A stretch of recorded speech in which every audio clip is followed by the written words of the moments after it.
الحمد لله نحمده ونستعينه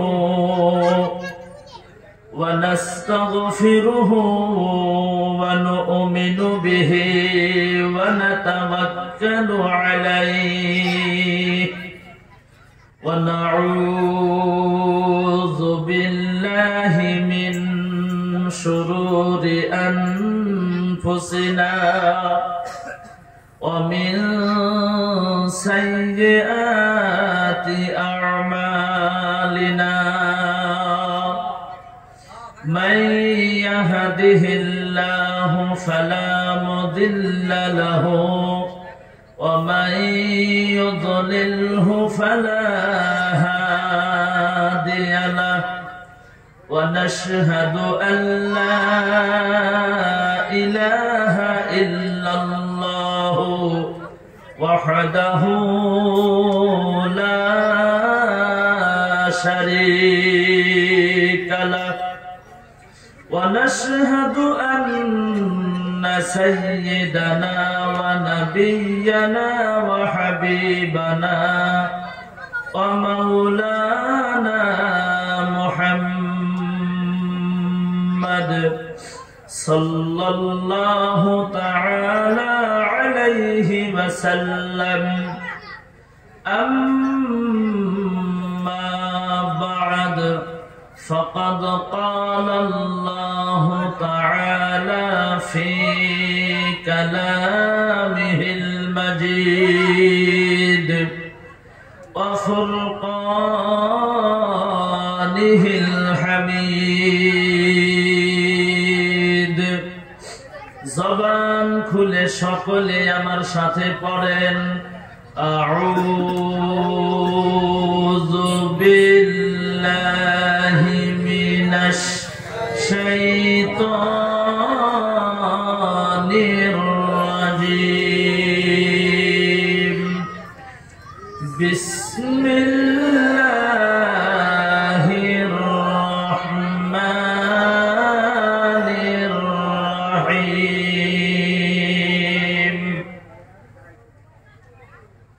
وكذا ربك ألا تعبدوا إلا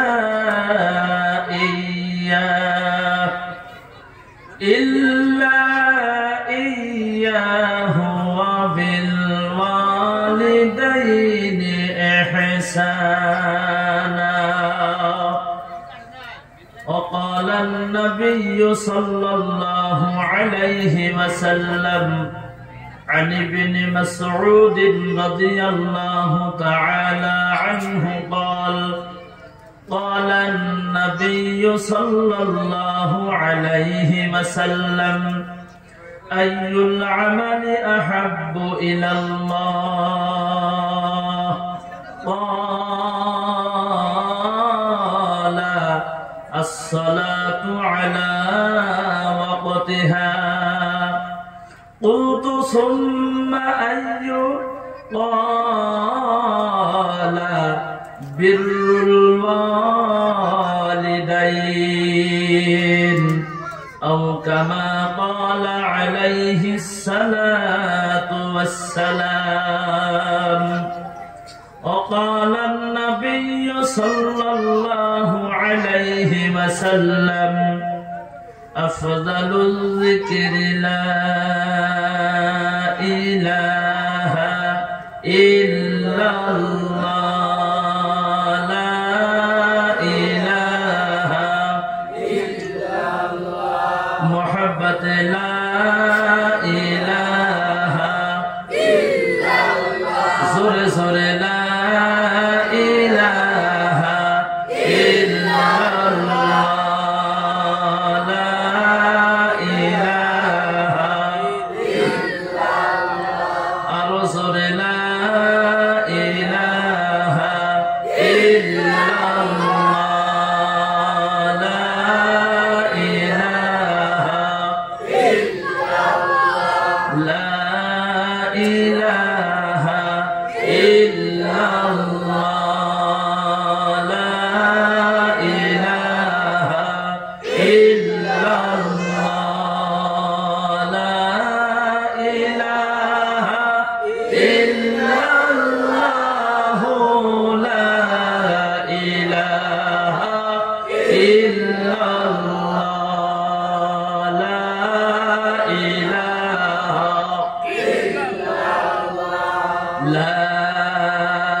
ইলাহা ইল্লাল্লাহ মুহাম্মাদুর রাসূলুল্লাহ। সকলেই বলেন সাল্লাল্লাহু আলাইহি ওয়াসাল্লাম। আজকের এই পটা পেন্টার স্পোর্টস ক্লাবের উদ্যোগে আয়োজিত মসজিদ ও কবরস্থানের উন্নতিকল্পে 24 নভেম্বর 2020 ইংরাজি রবিবার দিনগত রাত্রে বিরাট ধর্মসভার সুনামধন্য সম্মানিত মাননীয় আমার ওস্তাদ সমতুল্য শিক্ষাগুরু সভাপতি সাহেব আজকের এই পবিত্র ধর্মসভায় যার কথা শোনার জন্য আপনারা বসে আছেন, যার কথা মনোযোগ সহকারে শ্রবণ করার জন্য আপনারা উপস্থিত হয়েছেন, সুদূর অসম বঙ্গ সীমান্ত বক্সিরহাট থেকে আসা বিশিষ্ট ইসলামিক চিন্তাবিদ তরুণ বক্তা হযরতুল আল্লাম হযরত মাওলানা আব্দুল মুকিত আহমেদ সাহেব দামাত বারাকাতুহুমুল আলিয়া, আমন্ত্রিত অতিথি সকল, স্থানীয় বক্তা সকল, বিশেষ করে আমার আগে যারা বক্তব্য দিয়েছেন, আমরা যারা এখানে বসে বসে শুনেছি, উভয় পক্ষকে শোনা এবং বলাকে আমল করার জন্য তৌফিক দান করুক, বলুন আমিন। স্টেজে বসে থাকা আকাশের তারকা সদৃশ, জাতির মাথার মুকুট, ওয়ারাসাতুল আম্বিয়া হযরত উলামায়ে কেরাম, বুজুর্গানে দ্বীন, এই অঞ্চলের গণ্যমান্য আমার আব্বাজানের বয়সের, দাদার বয়সের সম্মানিত মুরব্বিয়ানে কেরাম, সমবয়স্ক বন্ধুগণ, যুবক বন্ধুগণ, শিক্ষিত সমাজ, নওজোয়ান বন্ধুগণ, বিভিন্ন স্কুল কলেজ তথা মাদ্রাসার ছাত্র বন্ধু সকল, ছোট ছোট ছেলেরা, বিশেষ করে আজকের এই পটা পেন্টার স্পোর্টস ক্লাবের সম্মানীয় সভাপতি সম্পাদক তথা সদস্য সকল, আর্থিক শারীরিক পরিশ্রম দিয়ে এই পবিত্র ধর্মসভা সাফল্যমণ্ডিতর দিকে আগ বেড়ে নিয়ে এসেছেন, এই যুবকদেরকে আল্লাহ তাআলা কবুল মঞ্জুর করে নিক, বলুন আমিন। পর্দার অন্তরালে বসে থাকা আমার অতি আদরের সম্মানিতা মা এবং বোনেরা, আমি আবারও সালাম দিলাম, আসসালামু আলাইকুম ওয়া রাহমাতুল্লাহি ওয়া বারাকাতুহু। মহান আল্লাহ তাআলার দরবারে সর্বপ্রথম লাখো কোটি শুকরিয়া আদায় করব যে আল্লাহ তাআলা আমাদেরকে অনেক দিন মেহনত করার বদৌলতে আজকে এই মসজিদ এবং কবরস্থান উপলক্ষ নিয়ে এই পবিত্র কোরআন এবং হাদিসের অনুষ্ঠান করার জন্য তৌফিক দিলেন, উলামায়ে কেরামদের বৈঠক করার তৌফিক দিলেন, উলামায়ে কেরামদের চেহারা দেখার জন্য সুযোগ একটা আল্লাহ করে দিলেন, গুনাহ মাফের একটি হসপিটাল করার জন্য যে আল্লাহ তাআলা আমাদেরকে করার জন্য তৌফিক দিয়েছেন, সেই মহান মাবুদের শুকরিয়া কালিমাতুশ শুকুর আমরা সকলেই উচ্চ আওয়াজে জোরে সোরে চিৎকার করে, একটা জবান বন্ধ রাখবেন না, মুসলমান হিসাবে সকলেই বলি আলহামদুলিল্লাহ। বিশ্বনবী আকায়ে নামদার তাজেদার মদিনা আমিনার লাল মধুর দুলাল সরওয়ারে দোজাহান হযরত মুহাম্মদ মুস্তাফা সাল্লাল্লাহু আলাইহি ওয়াসাল্লামের প্রতি দরুদ আমরা সকলেই বলি সাল্লাল্লাহু আলাইহি ওয়াসাল্লাম। মহতরম আজিজ ও দোস্ত বুজুর্গ ভাই ও সাথী, আমি প্রথমে বলেছি আলোচনা লম্বা করব না, যেহেতু সময় খুব সংকীর্ণ। অল্প সময়ের মধ্যেই আমি আমার বক্তব্য শেষ করার জন্য চেষ্টা করব। আমি আপনাদেরকে কষ্ট দিব না, আমি আপনাদের মূল্যবান সময় নষ্ট করব না। যার কথা শোনার জন্য এসেছেন আমার বন্ধুগণ, আমার সময় তাকে ওয়াকফ করে দিয়ে আমি যত তাড়াতাড়ি পারি আমি আমার বক্তব্য শেষের দিকে নিয়ে যাওয়ার জন্য চেষ্টা করব। স্টেজে আসার পর আমি প্রথমে বলেছি, আমার শিক্ষাগুরু সমতুল্য মাননীয় সভাপতি হুজুর বলছেন যে হুজুর আপনি মা বাবার বিষয়ে কিছু কথা বলবেন, সন্তানের হকের বিষয়ে কিছু কথা বলবেন। আমি যখন ঘরের মধ্যে ছিলাম তখন এই ক্লাবের কিছু যুবক গিয়েছিলেন। কিছু যুবক বলছেন হুজুর একটু সুদের কথা বলবেন, কোন যুবক বলেছেন হুজুর কবরের কথা বলবেন, কেউ বলেছেন হুজুর কিয়ামতের আলামতের কথা বলবেন। এক একজন এই ভাব করে প্রায় 10 থেকে 12টা টপিক আমার উপরে এসে পড়েছে। তো যাই হোক, যে যত কথাই বলুক না কেন, আজকের যিনি সব থেকে বেশি সম্মানীয় ব্যক্তি, আজকের যিনি সব থেকে বেশি মহাব্বতের, যার আমার বন্ধুগণ পরামর্শ নিয়ে এই পবিত্র ধর্মসভা আখিরি মোনাজাত পর্যন্ত চলবে, আল্লাহ চালানোর তৌফিক দিতেছেন। আমি তার কথা মাথায় রেখে আমি আমার বক্তব্য হুজুরের কথা মতো আমি মা বাবা সম্পর্কে আংশিক কিছু কথা আপনাদের সম্মুখে তুলে ধরার জন্য চেষ্টা করব। আমার বন্ধুগণ, আমি আপনাদের সম্মুখে পবিত্র কোরআনে কারিম থেকে একটি আয়াতের অংশ তেলাওয়াত করেছি।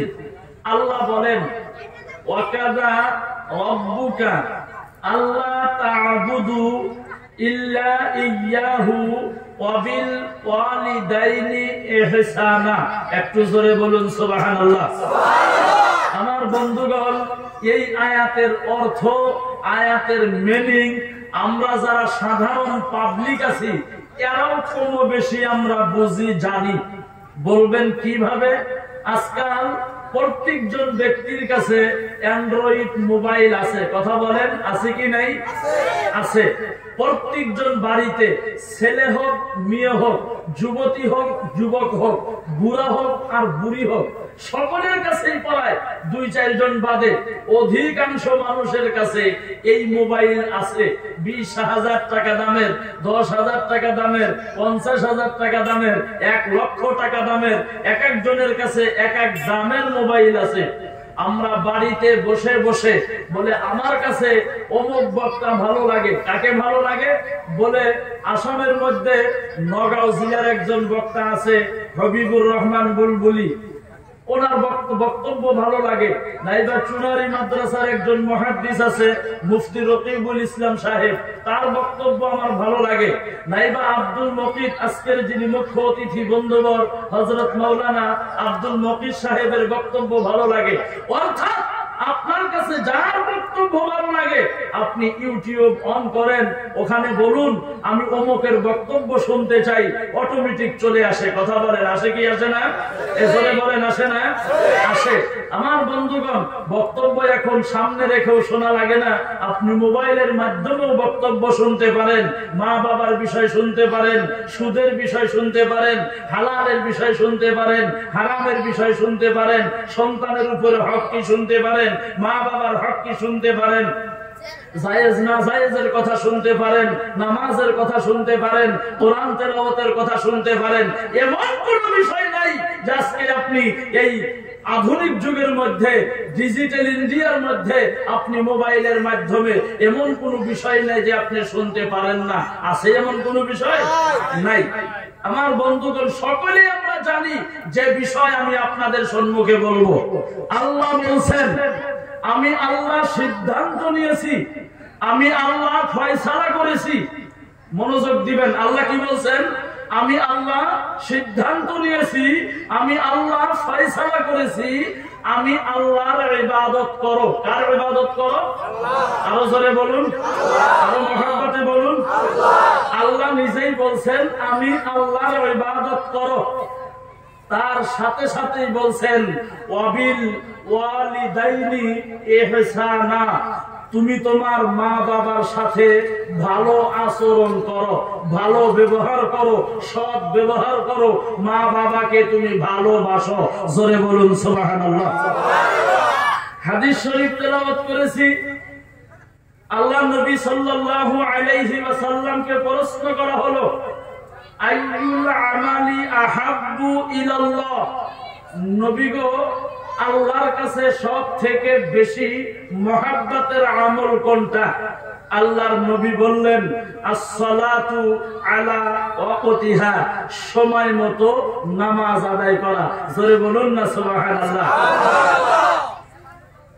কুলতু সুম্মা আইয়ু, তারপর কোনটা? আমরা তো বুঝলাম আল্লাহর কাছে মহব্বতের আমল সময় মতো নামাজ পড়া, কিন্তু তারপরে কোনটা? আল্লাহ নবী বললেন, বিররুল ওয়ালিদাইন, মা বাবার সাথে ভালো ব্যবহার করা। আরো জোরে বলুন সুবহানাল্লাহ। আমার বন্ধুগণ, এই হলো পবিত্র কোরআন এবং হাদিসের সংক্ষিপ্ত তরজমা। আসেন এবার একটু সময় আলোচনা করি। রাত 9:02 হয়ে গেছে, আমি মাত্র 1 ঘন্টা সময় আলোচনা করব। থাকবেন তো ভাই আপনারা? আরো জোরে বলেন, থাকবেন তো ইনশাআল্লাহ? আল্লাহ আমাদেরকে কবুল করেন, বলেন আমিন।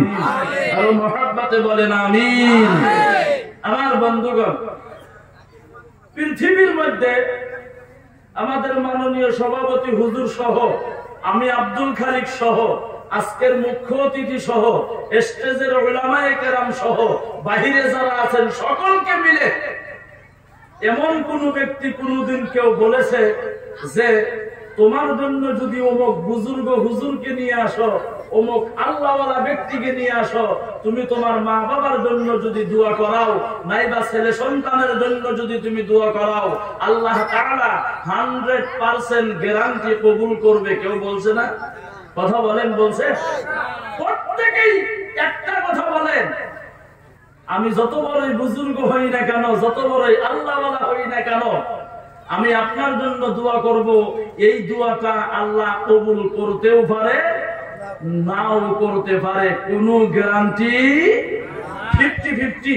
কিন্তু মা বাবা যদি দুইটা হাত উত্তোলন করে মহান আল্লাহ রাব্বুল আলামিনের কাছে হাত উত্তোলন করে দোয়া করে, আল্লাহ আমার সন্তানকে তুমি কবুল করো, আমার সন্তানকে ইজ্জত বৃদ্ধি করিয়া দাও, আমার সন্তানকে আল্লাহ তুমি দ্বীনের সাথে মালদার বানাইয়া দাও।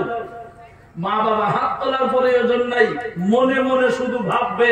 আমার বন্ধুগণ, লগে লগেই আল্লাহ তাআলা ওই পিতা মাতার দোয়া সন্তানের জন্য 100% গ্যারান্টেড, মহান আল্লাহ কবুল করিয়া নিবে। চিল্লাইয়া বলেন সুবহানাল্লাহ। আরো জোরে বলেন সুবহানাল্লাহ।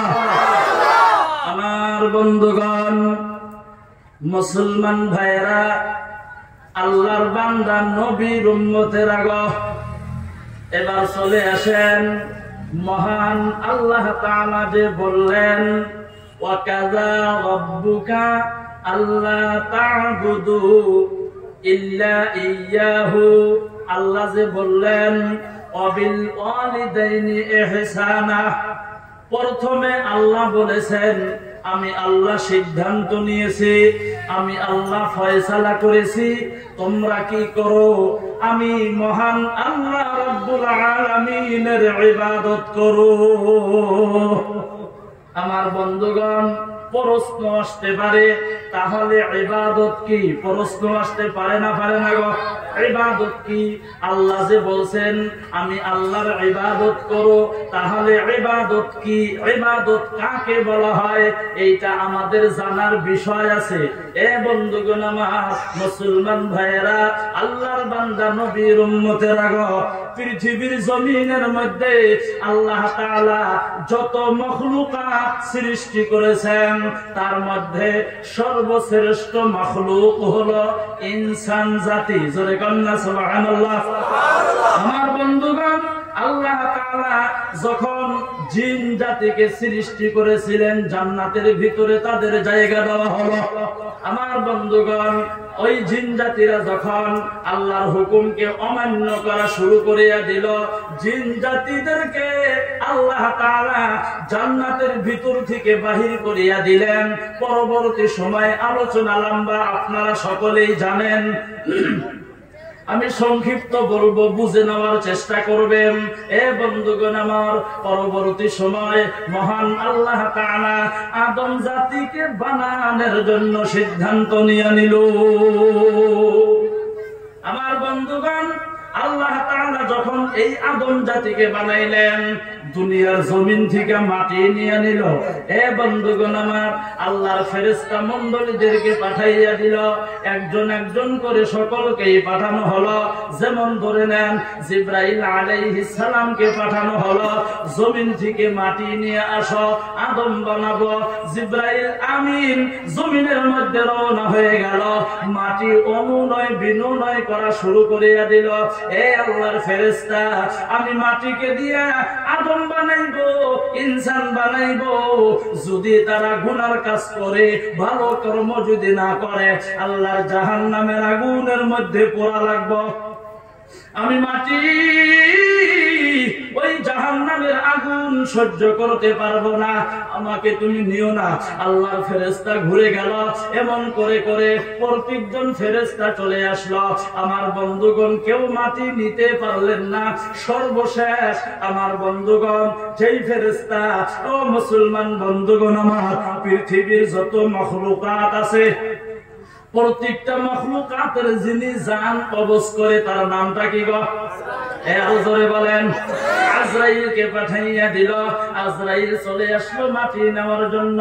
মাটি কান্দে আর বলে, এ ভাই আজরাইল, আমাকে তুমি নিও না, আমাকে দিয়ে আদম বানাইব। আদম বানাইলে আমাকে দিয়ে আদম বানানোর পরে আল্লাহ যদি নাফরমানি করে, জাহান্নামের আগুনের মধ্যে পোড়া লাগবো, আমি সহ্য করতে পারবো না। আজরাইল মানবেন না।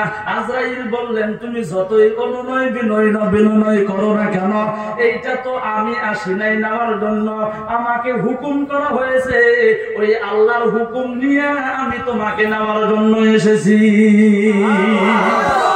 বন্ধুগণ, ওই আজরাইল, আমার মুসলমান বন্ধুগণ আমার, আমারও জানটা কবজ করবে, আপনারও জানটা কবজ করবে।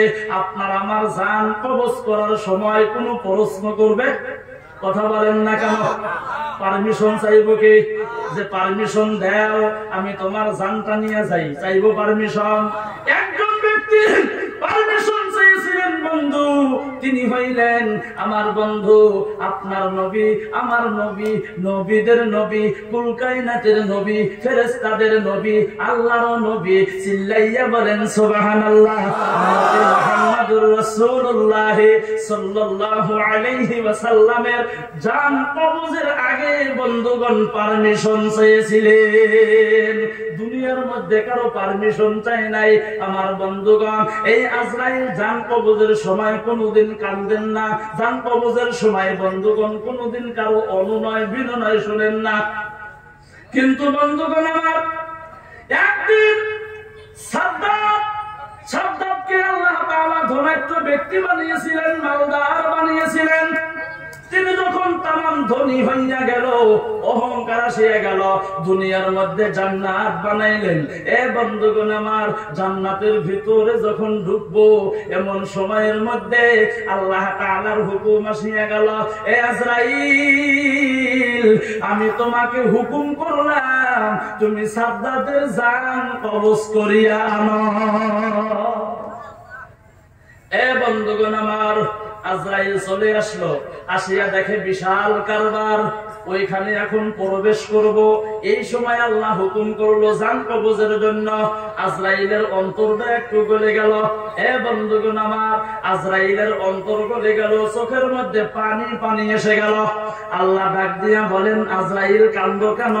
আজরাইল ডাক দিয়া বলেন, আল্লাহ, তুমি এমন সময়ের মধ্যে পাঠাইলা, তার জীবনের আখিরি ইচ্ছা হয়তো এইটা হইতে পারে। পারে। এমন সময় তুমি পাঠাইলা, বলে আজরাইল তুমি তো কোনোদিন কারো জান কবজ করার সময় কান্দো নাই, আজকে তোমাকে প্রথম দেখলাম কান্দিলা, আরো কোনোদিন কেঁদেছো নাকি? বলে হ আল্লাহ কেঁদেছি। বলে কোন দিন কেঁদেছিলা? বলে সমুদ্রের মধ্যে একটা নৌকা রওনা হয়ে গেল, নৌকাটা যাইতে যাইতে সমুদ্রের ঢেউ আসিয়া ওই নৌকাটা চুরমার হইয়া গেল, ফুটা হইয়া গেল।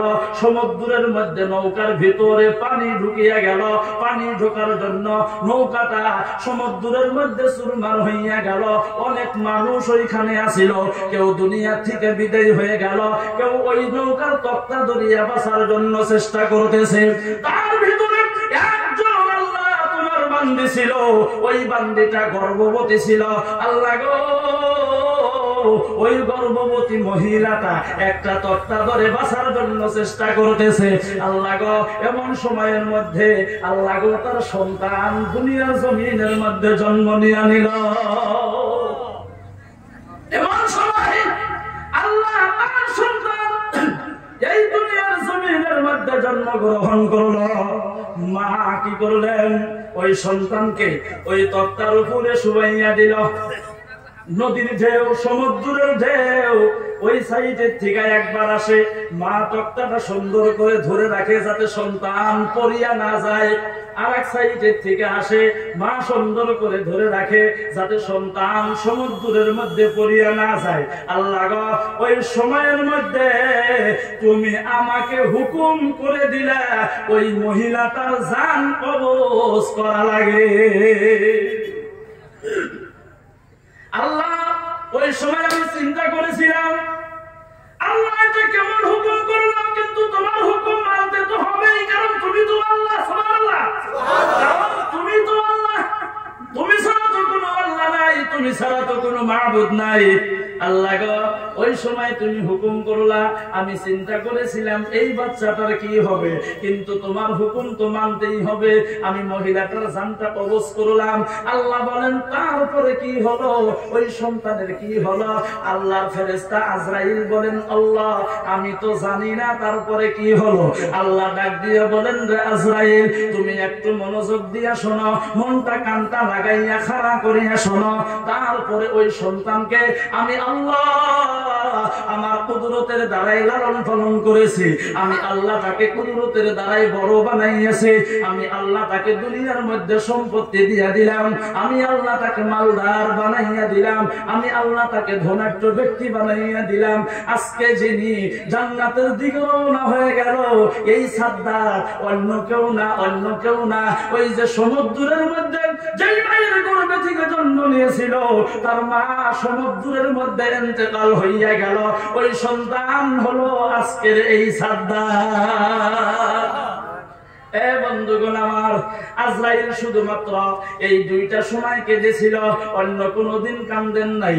এ মুসলমান বন্ধুগণ আমার, আল্লাহ তাআলা এই যে জিন জাতি বানাইলো, ইনসান জাতি বানাইলো, জান্নাতের ভিতরে ইনসান বানাইলো, জান্নাতের ভিতরে জিন জাতি বানাইলো।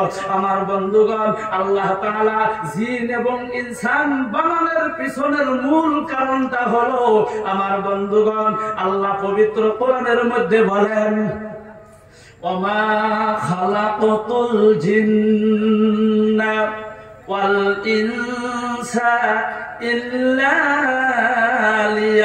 লিয়াবুদুন। জোরে জোরে বলেন সুবহানাল্লাহ। আল্লাহ বলেন আমি জিন এবং ইনসান জাতি বানাইলাম একমাত্র শুধুমাত্র আমি আল্লাহ তাআলার ইবাদত করার জন্য। আরো জোরে বলেন সুবহানাল্লাহ। লা ইলাহা ইল্লাল্লাহ, বলো লা ইলাহা ইল্লাল্লাহ, জোরে লা ইলাহা ইল্লাল্লাহ, বলো লা ইলাহা ইল্লাল্লাহ, জোরে লা ইলাহা ইল্লাল্লাহ, লা ইলাহা ইল্লাল্লাহ। যার দিলে আছে আমার আল্লাহর ভয়, যার দেলে আসরে আল্লাহর ভয় যার দেলে আসে আল্লাহর ভয় আল্লাহ আল্লাহ সব সময় যার দেলে আসরে আল্লাহর ভয় যার দেলে আসে আল্লাহর ভয় আল্লাহ আল্লাহ সব সময় তাহার নীতিরা ভালো লাগে না এই দুনিয়া ভালো লাগে না ভালো লাগে শুধু আল্লাহ বলো লা ইলাহা ইল্লাল্লাহ জোরে লা ইলাহা ইল্লাল্লাহ বলো লা ইলাহা ইল্লাল্লাহ লা ইলাহা ইল্লাল্লাহ লা ইলাহা ইল্লাল্লাহ মুহাম্মাদুর রাসূলুল্লাহ সকলেই বলেন সাল্লাল্লাহু আলাইহি ওয়াসাল্লাম। আমার বন্ধুগণ খারাপ পাইতেছেন আপনারা? খারাপ পাইলে কি বলবেন যে খারাপ পাই? এক ধর্ম সবাই যায় বলছি ভাই খারাপ পাইতেছেন নাকি গো? পিছন থেকে একটা লোক দাঁত কি বিদায় বলে না খারাপ পাইলে বয়ান করেন। আমি মনে মনে ভাবলাম এটা তো ভালো খারাপ পাইতেছে দেখি গো। পরে ভালো করিয়া খবর নিয়ে দেখলাম মানুষটা তার বাড়িতে তার স্ত্রীর সাথে রাগারাগি করিয়া ধর্ম সভায় এসেছে। বাড়িতে তো পারি নাই, ধর্ম সভায় এসে আমার সাথে রাগ করে। এবার রাগারাগি আছে কি ভাই? কথা বলেন রাগারাগি আছে? বলেন সুবহানাল্লাহ। অনেকেই সুবহানাল্লাহ কয় নাই। আর একবার কইবেন আর লক্ষ্য করবেন, লক্ষ্য করবেন আর একবার কইবেন আর লক্ষ্য করবেন আপনার বগলে যে আছে সুবহানাল্লাহ বলে না বলে না? যদি না বলে আপনি মনে করবেন তার বাড়িতে গন্ডগোল আছে। একবার চিল্লাইয়া বলেন সুবহানাল্লাহ। নাই এখন ঠিক আছে। এই যে সুবহানাল্লাহ জোরে বলছেন কোন ক্ষতি হয়েছে নাকি? লাভ না লোকসান? অল্প না বেশি? আসেন একটু দেখায়া দেই। আল্লাহর নবী বলেন যে যত বেশি সুবহানাল্লাহ বলবে কঠিন কিয়ামতের দিন আল্লাহ তাআলা ওই ব্যক্তির নেকির পাল্লাটা ভারী করিয়া দিব। দুই নাম্বার শুনে নেন, আল্লাহর নবী বলেন সুবহানাল্লাহি মা বাইনাস সামাই ওয়াল আরদ।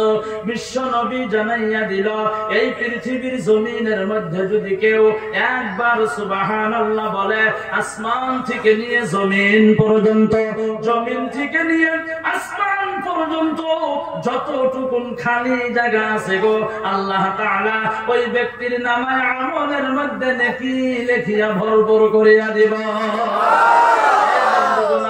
তৃতীয় নম্বরে আরেকটা শুনে নেন, আল্লাহ নবী বলেন সুবহানাল্লাহি ওয়া বিহামদিহি সুবহানাল্লাহিল আযীম। এই কালিমাটা আপনারা জানেন কি জানেন না? জোরে বলেন। আমরা সকলেই জানি, জানি কি জানি না? বন্ধুগণ আমার ছোটবেলায় যখন মক্তবে পড়েছি আমাদের যারা শিক্ষাগুরু ছিল, আমাদের যারা ওস্তাদ ছিল সুবাহি মক্তবে এই কালিমাটা শিক্ষা দেওয়া হতো। এবার করেন কে? এই কালিমাটা শিক্ষা দিয়েছেন একটা স্টাইলে বলে কি দুইটি কালিমা জবানে হালকা মিজানে ভারী। এক নম্বরে হলো সুবহানাল্লাহি ওয়া বিহামদিহি, দুই নম্বরে হলো সুবহানাল্লাহিল আযীম। মনে আছে না নাই? জোরে বলেন। আমার আল্লাহর নবী জানাইয়া দিল এই কালিমাটা যদি কেউ একবার উচ্চারণ করে আল্লাহ তাআলা আল্লাহর কুদরতি হাতের দ্বারা ওই ব্যক্তির জান্নাতের মধ্যে একটা খেজুর গাছ লাগাইয়া দেয়। দুনিয়াটা যখন গায়েব হইয়া যাইব, দুনিয়াটা যখন পানি আর পানি হইয়া যাইব, ও বন্ধুগণ আমার হাসরের মাঠ যেদিন কায়েম হবে, মহান আল্লাহ তাআলা যেই দিন আমার আপনার হিসাব নেওয়া আরম্ভ করিয়া দিব, যারা জান্নাতি আল্লাহ তাদেরকে জান্নাতের মধ্যে পাঠাইয়া দিবেন। আর যারা জাহান্নামী হবে গো, আল্লাহ তাদেরকে জাহান্নামের মধ্যে পাঠাইয়া দিবেন বন্ধু। এবার যারা জান্নাতে, কিছু সংখ্যক জান্নাতীরা দেখবে আমিও জান্নাতি, আমার সঙ্গে অমুকেও জান্নাতি, কিন্তু আমার জান্নাতের মধ্যে লক্ষ লক্ষ খেজুর গাছ দেখে অমুকের জান্নাতের মধ্যে কেন একটা খেজুর গাছ নাই? খেজুর গাছ ওলা জান্নাতি আল্লাহ তাআলার সঙ্গে কথা বলবেন না, দেখবে খেজুর গাছ ওলা জান্নাতি ডাক দিয়ে বলবেন মাবুদ, মাবুদ গো, আমিও জান্নাতি, আমার সঙ্গে অমুকেও জান্নাতি, কিন্তু আমার জান্নাতের মধ্যে লক্ষ লক্ষ খেজুর গাছ দেখি অমুকের জান্নাতের মধ্যে কেন একটা খেজুর গাছ নাই?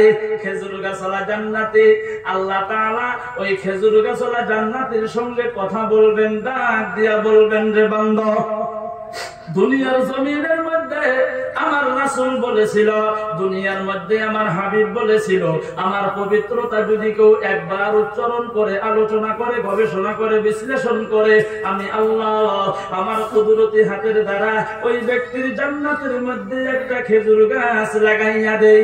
আরে বান্দা, দুনিয়ার জমিনের মধ্যে তুমি আমার কথা বেশি বেশি করে স্মরণ করেছিলা, আমার পবিত্রতা বেশি বেশি করে আলোচনা করেছিলা, সেই জন্য আমি আল্লাহ তোমার জান্নাতের মধ্যে লক্ষ লক্ষ খেজুর গাছ লাগিয়ে দিয়েছি। আরো জোরে বলেন সুবহানাল্লাহ, আরো জোরে বলেন না সুবহানাল্লাহ। বন্ধুগণ, তাহলে সুবহানাল্লাহ, আলহামদুলিল্লাহ, ইনশাআল্লাহ, ইন্নালিল্লাহ, আল্লাহু আকবার বলাই লাভ না লোকসান? আমরা সকলেই জোরে বলবো, বলেন ইনশাআল্লাহ, ইনশাআল্লাহ। আরো আসতে বলেন ইনশাআল্লাহ, ইনশাআল্লাহ। আরো জোরে বলেন ইনশাআল্লাহ, ইনশাআল্লাহ। এখন কথা মনে মনে ভাবতেছি যে ইনশাআল্লাহ জোরে কইলে যদি হুজুর আবার টেহা চায়, ইনশাআল্লাহ বলার মধ্যে লাভ আছে, লাভ আছে না গো? আশরাফ আলী থানভী রাহমাতুল্লাহ আলাইহি হাকিমুল উম্মত যাকে বলা হয়, কিতাবের মধ্যে লিখছেন, ধইরা নেন আপনাদের পটা মাছগাঁও বাজারে, গরুর বাজার হয় না গো? গরুর বাজার। এই বাজারের মধ্যে এক ব্যক্তি গরু ব্যাপারী, এই গ্রামের থেকে গরু কেনার জন্য যায়, ব্যাপারী মানুষ, ধরে নেন করে ভাই হাতে দেখা, ভাই কিন্তু না উদাহরণ দিছি, হাফিজ সাহেব ভাইয়ের হাতে দেখা, ভাই সালাম দেয়, মুসাফা করে গেছে ব্যাপারী ভাই, কোনে যান? কয় গরু কিনবার যাই। ইনশাআল্লাহ তো কইলেন না, হ্যাঁ আমার চেহারা গরু কিনবো ইনশাআল্লাহ কোন কে? গরুর বাজারে পকেট মার বেশি থাকে না কম থাকে গো? বাজারে গেছে পকেট মার নতুন বেলেট কিনে আইনা পকেট কাইটা টেহা নিয়ে গেছে, ব্যাপারী জানে না। এখন গরু পছন্দ হয়েছে, দাম দর মিশছে, টেহা দেওয়া লাগে। গরুর মালিকে কয় ব্যাপারী ভাই টেহা দেন, পকেটে হাত দিছে, হাত খালি নিচের দিকে যায় আর যায়, যায় আর যায়, হাত আর থামে না। মানুষটা বগা আসল, কালা কুকু দেওয়া গেছে গা। গরুর মালিকে ডাক দিয়ে কয় ব্যাপারী ভাই কালা হইলেন কে? টেহা আড়াইছে ইনশাআল্লাহ, ইনশাআল্লাহ। এই কথা কয়ে বাড়ির দিকে রওনা, বাইরে হাতে রাস্তায় আবার দেখে, মনে মনে কয় গরু কিনবার গেল, গরু কই? সালাম দিয়ে মুসাফা করে জিজ্ঞেসে ব্যাপারী ভাই গরু কই? কয় কিনি না ইনশাআল্লাহ। ভাই আসরিত, মনে মনে কয় কখন পাই না ইনশাআল্লাহ, এখন বলে ইনশাআল্লাহ, কারণ কি? আবার জিজ্ঞাসে কিসের লিগে কিনেন নাই? কয় টেহা আড়াইছে ইনশাআল্লাহ। কি বা করে আড়াইছে? কয় জানি না ইনশাআল্লাহ। এখন কোনে যান? কয় বাড়িতে যাই ইনশাআল্লাহ। বাড়িতে যা কি করবেন? রাগ উঠতো না? এদিকে টেহা আড়াইছে, গোনো আলাপ আরম্ভ করছে, কি করি করবো ইনশাআল্লাহ। তারপরে ইনশাআল্লাহ সাথে নাই হাকিমুল উম্মত আশরাফ আলী থানভী রাহমাতুল্লাহ আলাইহি, যাকে আমার বন্ধুগণ হাকিমুল উম্মত বলা হয়, তিনি মুসলমানের হাসি নামের কিতাবের মধ্যে লিখছেন, এই ইনশাআল্লাহ যদি তুমি আগেই বলতাও, কি জানি তোমার টাকা হারাইতো। চিল্লাইয়া বলেন সুবহানাল্লাহ। ঠিকই, সুবহানাল্লাহ, আলহামদুলিল্লাহ, ইনশাআল্লাহ, ইন্নালিল্লাহ, আল্লাহু আকবার বলায় লাভ আছে। আমরা সকলে জোরে বলবো, একটু বলেন ইনশাআল্লাহ, আরো জোরে বলেন ইনশাআল্লাহ। আমার বন্ধুগণ, খারাপ পাইতেছেন আপনারা? এ মুসলমান বন্ধুগণ আমার, আল্লাহর বান্দা নবীর উম্মতেরা গো, মুসলমান বন্ধুগণ আমার, এই যে আল্লাহ যে বললেন, এখানেও বললেন, দুইটা বলছি, আমি লম্বা করব না, সংক্ষিপ্ত নিয়ে নিলাম। দুইটা জায়গায় আল্লাহ বলছেন, ইনসান এবং জিন জাতি সৃষ্টি করার উদ্দেশ্য আমি আল্লাহর ইবাদত করা। আর এক জায়গায় মধ্যে বলছেন মা বাবার ইহসানের আগেই যে কথাটা আল্লাহ বলছেন, আমি আল্লাহ সিদ্ধান্ত নিয়েছি, আমি আল্লাহ ফয়সালা করেছি, আমি আল্লাহর ইবাদত করো। দুইটা বললাম, আরো অগণন আছে। এ বন্ধুগণ আমার, ইবাদত করার কথা আল্লাহ কিসের জন্য বন্ধুগণ বললেন? বলার মূল কারণটা হলো, আমার বন্ধুগণ, আল্লাহ জান্নাত বানাইছেন, আল্লাহ তাআলা জাহান্নাম বানাইছেন। এ বন্ধুগণ আমার আল্লাহ চান না আমার বানানো বান্দা বান্দি জাহান্নামের মধ্যে চলিয়া যায়। এটা আল্লাহ কোনো সময় চান না। তার দলিল দিয়ে নেন, আল্লাহ নবী বলেন পৃথিবীর জমিনের মধ্যে আল্লাহ যত মানুষ বানাইছে গো, কি হলো ভাই? বানাইছে আর দিলে দেন লা ইলাহা ইল্লাল্লাহ, বলো লা ইলাহা ইল্লাল্লাহ। এটা সাউন্ড লা ইলাহা ইল্লাল্লাহ, জোরে লা ইলাহা ইল্লাল্লাহ, লা ইলাহা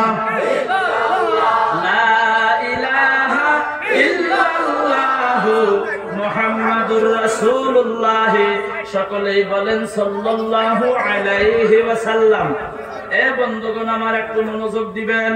আমার বন্ধুগণ, তার এক নাম্বার দলিল আল্লাহ তাআলা যে বললেন আমি আল্লাহ চাই না আমার বানানো বান্দা বান্দি জাহান্নামের মধ্যে চলে যাক, এটা আল্লাহ কোনো সময় চান না। কারণ আল্লাহ দুনিয়ার জমিনের মধ্যে যত মানুষ বানাইছে, এ ভাই এত জোরে কথা বলেন কি আপনারা? ইহিনকা থেকে তো উহুনে আর ইহিনে আওয়াজ বেশি হয়।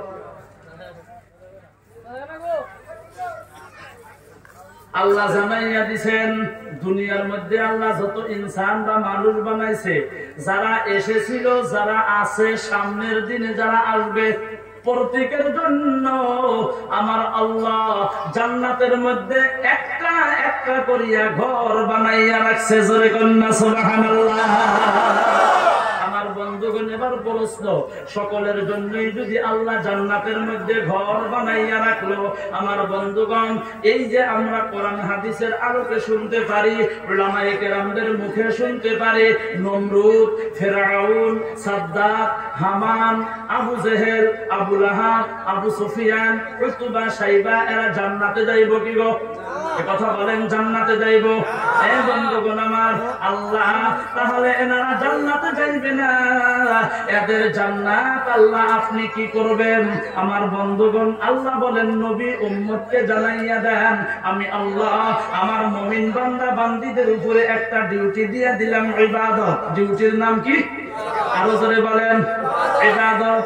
আমার বন্ধুগণ, একটা হইল এই ইবাদতের মধ্যে দুইটা অংশ, একটা হইল মূল ইবাদত আর একটা হইল অভার ইবাদত। দুইটা মানুষে কর্ম করে দেখবেন 8 ঘন্টা, 8 ঘন্টায় 500 টাকা পায়। আবার যদি 2 ঘন্টা বেশি করে গো, 2 ঘন্টা বেশি করার জন্য 200 টাকা বোনাস পায়। পায় না? পায় না গো? আল্লাহ জানাইয়া দিলেন আমি আমার বান্দাদের উপরে ডিউটি দিয়ে দিলাম ইবাদত। তার মধ্যে একটা মূল ডিউটি আর একটা হইল আবার ডিউটি। মূল ডিউটিটা হলো আল্লাহর প্রধান হুকুম 5 ওয়াক্ত নামাজ পড়বা, এইটা মূল ডিউটি। আমার বন্ধুগণ, পবিত্র রমজান মাসে রোজা রাখো, এইটা হইল মূল ডিউটি। আমার বন্ধুগণ, ধনী মানুষ বছরে একবার যাকাত দাও, মূল ডিউটি। এ বন্ধুগণ আমার, আপনি ধনী হইয়া গেলেন, আপনার জীবনে একবার হজ করেন, মূল ডিউটি। আমার বন্ধুগণ, তাহলে ওভার ডিউটি কোনটা? এই যে আপনি 5 ওয়াক্ত নামাজ পড়বেন, মাঝে মধ্যে নফল পড়েন, মাঝে মধ্যে তাহাজ্জুদ পড়েন, মাঝে মধ্যে ইশরাক নামাজ পড়েন, সালাতুত তাসবিহ পড়েন, সালাতুল হাজাত পড়েন, এইগুলি হইল ওভার ডিউটি। আপনি বছরে একবার রোজা রাখেন, রমজান মাসের মূল ডিউটি। তারপরে মাসে মাসে আপনি কোন মাসে 2টা রোজা রাখেন, কোন মাসে 5টা রাখেন, নফল রোজা। আমার বন্ধুগণ, এইটা ওভার ডিউটি। আপনি বছরে একবার যাকাত দেন, মূল ডিউটি। তারপরে মাঝে মধ্যে যাকাত, আমার বন্ধুগণ, সাদকা দেন, আমার বন্ধুগণ, খয়রাত করেন, এইটা হইল ওভার ডিউটি। আমার বন্ধুগণ, আল্লাহ জানাইয়া দিল ওই যে মূল ডিউটি যারা করলো, আমি আল্লাহ তাদেরকে তো তাদের যা বানানো জান্নাত তো আমি আল্লাহ দিয়া দিব। এই যে ওভার ডিউটি যারা করলো, আমি আল্লাহ এই যে নমরুদ, হামান, ফেরাউন, ফেরাউন সাদ্দাদের বানানো জান্নাত গুলা ওভার ডিউটি কারণেওয়ালা মুমিনদেরকে বোনাস দিয়ে দিব। আরো জোরে বলেন সুবহানাল্লাহ। তাহলে ইবাদতের মধ্যে এক নম্বরে হলো আল্লাহর প্রধান হুকুম নামাজ। এক নম্বরে কি ভাই? আরো জোরে বলেন, আরো জোরে বলেন। আল্লাহর নবী হাদিস শরীফের মধ্যে বলেন, আল্লাহর নবীকে প্রশ্ন করা হলো আইয়ুল আমালি আহাব্বু ইলাল্লাহ, নবী গো আল্লাহর কাছে সবথেকে বেশি মহব্বতের আমল কোনটা? আল্লাহর নবী জানাইয়া দিল as-সালাতু আলা ওয়াক্তিহা, আল্লাহর কাছে মহব্বতের আমল হইল সময় মতো নামাজ আদায় করা। সময় মতো কি পড়া? নামাজ আমরা পড়ি কি গো? কয়জনই পড়ি?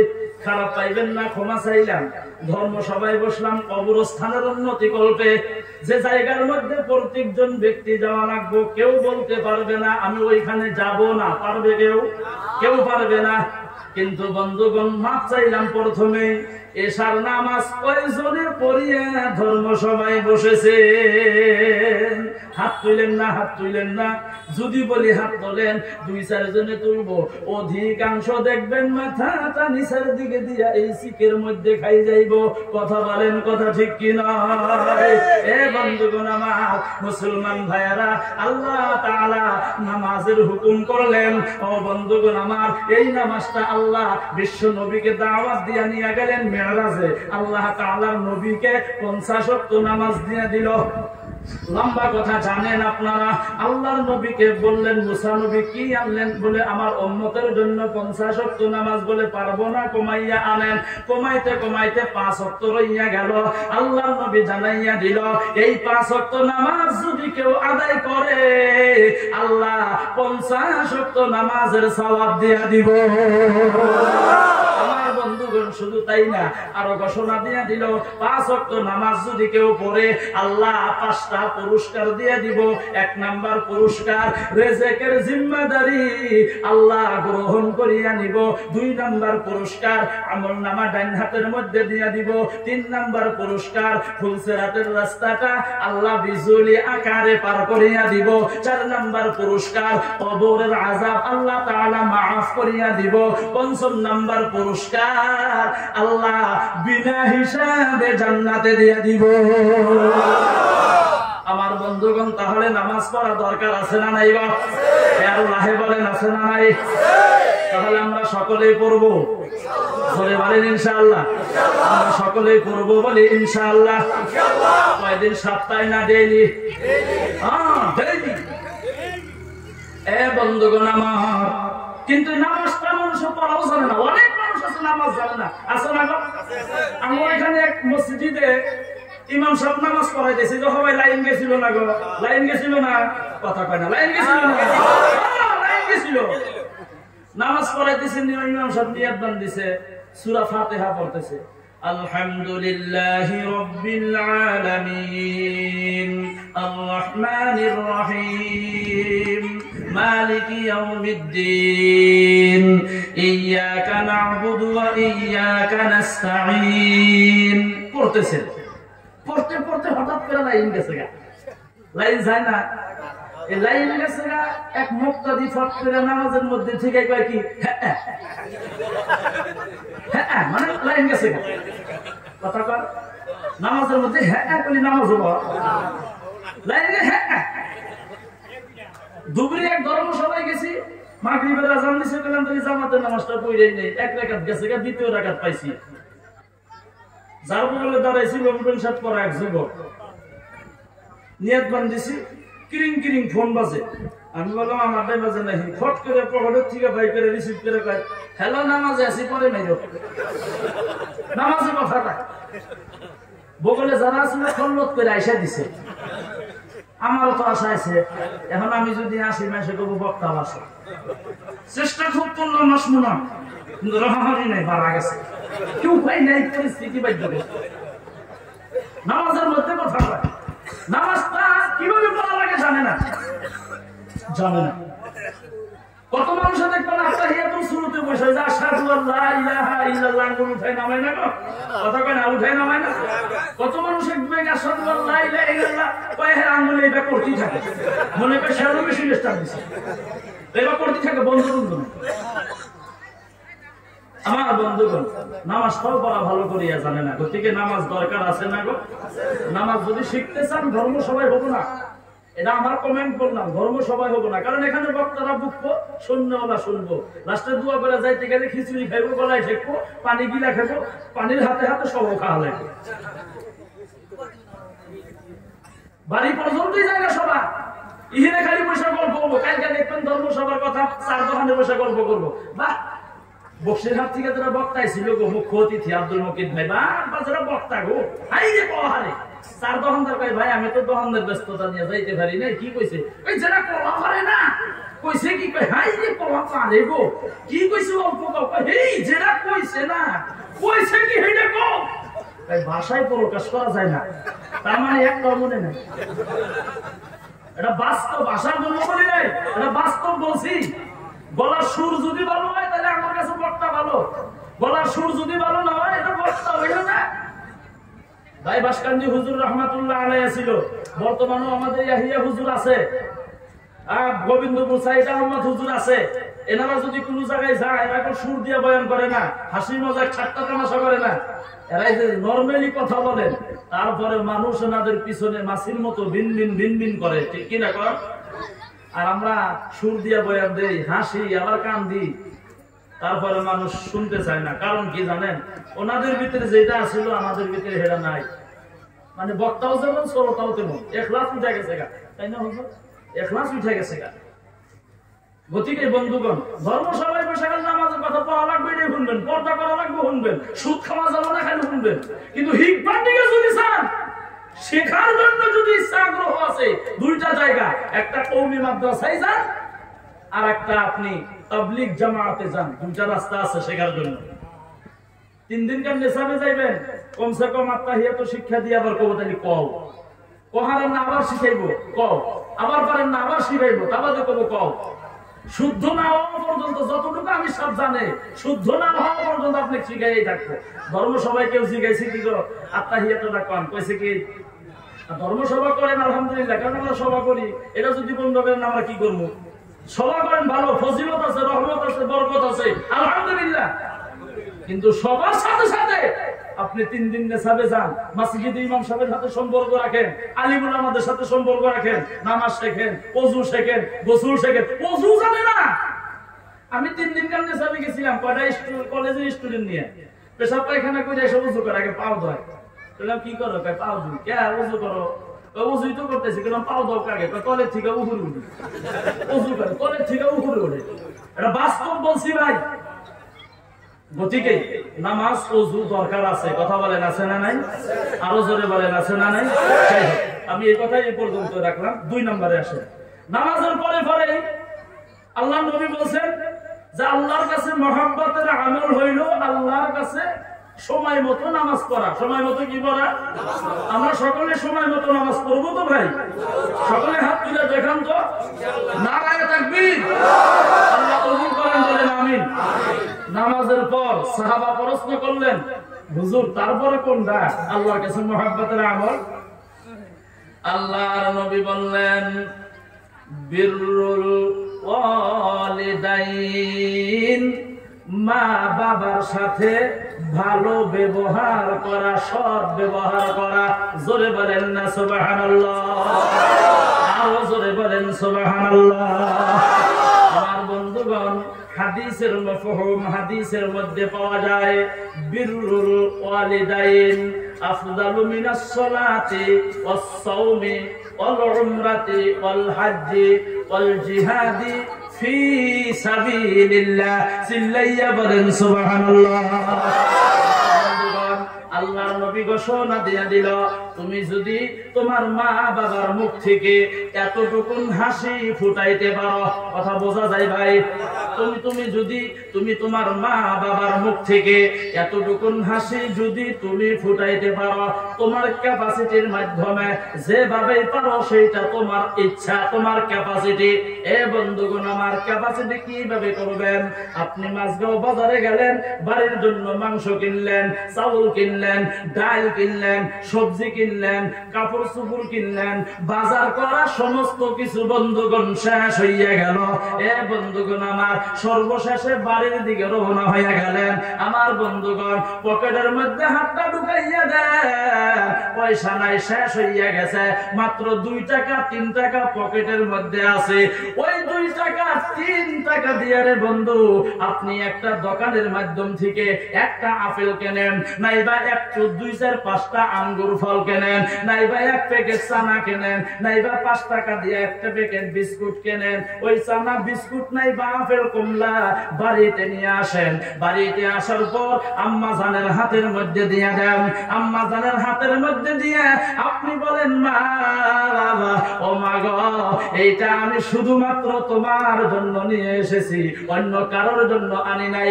এইটা কিন্তু তুমি একা একা খাইবা, তুমি কিন্তু তোমার নাতি পুতিকে দিবা না।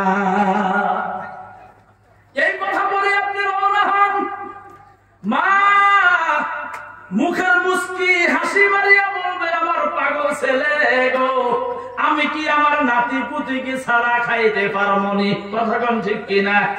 এ বন্ধুগণ আমার, আল্লাহর নবী এই কথাটাই বলছেন, তুমি যদি তোমার মা বাবার মুখ থেকে তুমি তোমার ক্যাপাসিটির মাধ্যমে যদি এতটুকু হাসি ফুটাইতে পারো, আল্লাহর নবী বললেন আসসালাত, আল্লাহর নবী বললেন আফদালু মিনাস সালাতি ওয়াস সাওমি ওয়াল উমরাতি ওয়াল হজ্জি ওয়াল জিহাদি ফি সাবিলিল্লাহ। কবুলিয়াত নামাজের চাইতে, কবুলিয়াত উমরার চাইতে, কবুলিয়াত হজের চাইতে, কবুলিয়াত যাকাতের চাইতে বেশি নেকি আল্লাহ তাআলা আপনার নামায়ে আমলের মধ্যে বন্ধুগণ লিখিয়া দিব।